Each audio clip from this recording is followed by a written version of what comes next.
नमस्कार दोस्तों, आज मैं लेकर आई हूँ एक और नई कहानी का नाम है नित नेम की कहानी।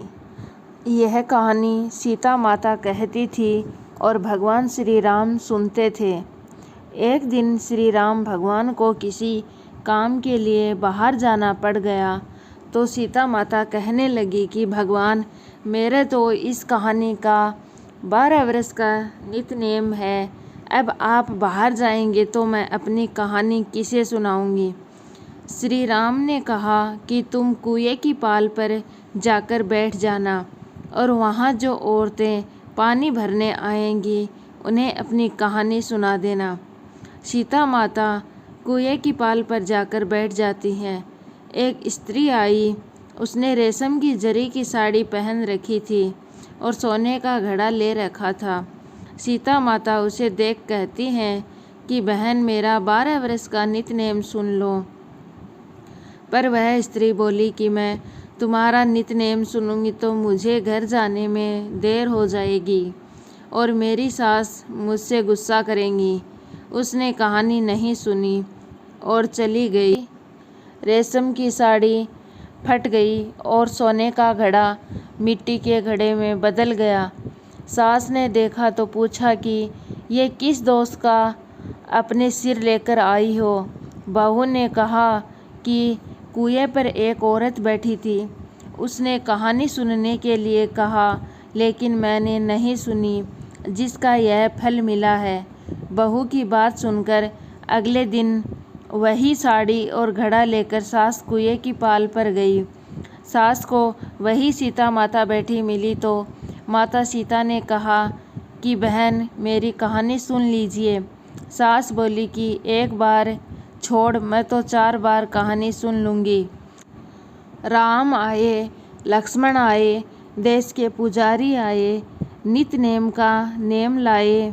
आओ राम, बैठो राम, तपी रसोई जियो राम, माखन मिश्री खाओ राम, दूध पतासा पियो राम, सूत के पलका मोठो राम, साल दुसाला पोडो राम, साल दुसाला ओडो राम।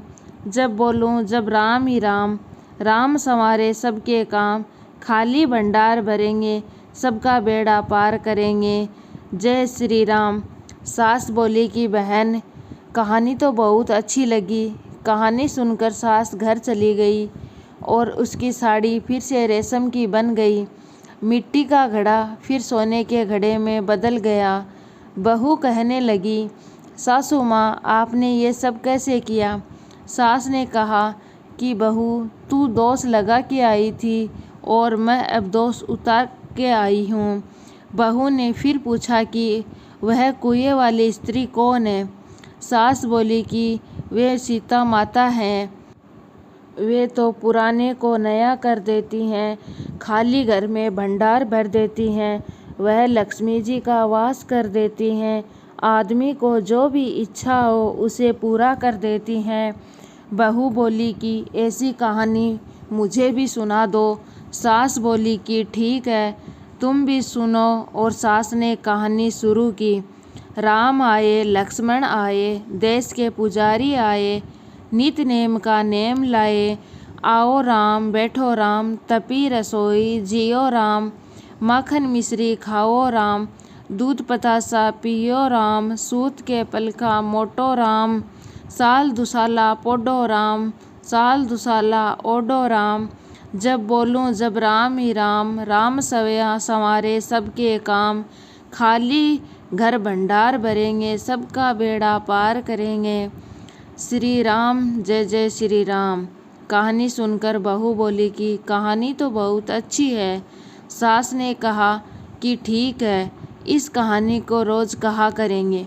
अब सास बहू रोज़ सवेरे उठती, नहाती धोती, पूजा पाठ करने के बाद उस कहानी को नित नेम से कहती। एक दिन उनके यहाँ एक पड़ोस की औरत आई और बोली कि बहन, जरा सी आँच देना। तो वह बोली कि आँच तो अभी हमने जलाई ही नहीं। पड़ोसन ने कहा कि तुम सुबह सुबह 4 बजे से उठकर क्या कर रही हो। उन्होंने कहा कि सुबह उठकर हम पूजा करते हैं, फिर सीता माता की नित्य-नेम की कहानी कहते हैं। पड़ोसन ने उनकी बात सुनकर फिर कहा कि सीता माता की कहानी कहने से तुम्हें क्या मिला? वे बोली कि इनकी कहानी कहने से घर में भंडार भर जाते हैं, सारे काम सिद्ध हो जाते हैं, मन की इच्छा भी पूरी हो जाती है। पड़ोसन कहती है कि बहन, ऐसी कहानी तो मुझे भी सुना दो। वह फिर बोली कि ठीक है, तुम भी ये कहानी सुन लो। सारी कहानी उन्होंने पड़ोसन को भी सुना दी। पड़ोसन ने कहा, बहन कहानी तो बहुत अच्छी है। अब वह पड़ोसन भी नित्य नेम से सीता माता की कहानी सुनने लगी। कहानी सुनने से पड़ोसन के भी खाली भंडार भर गए।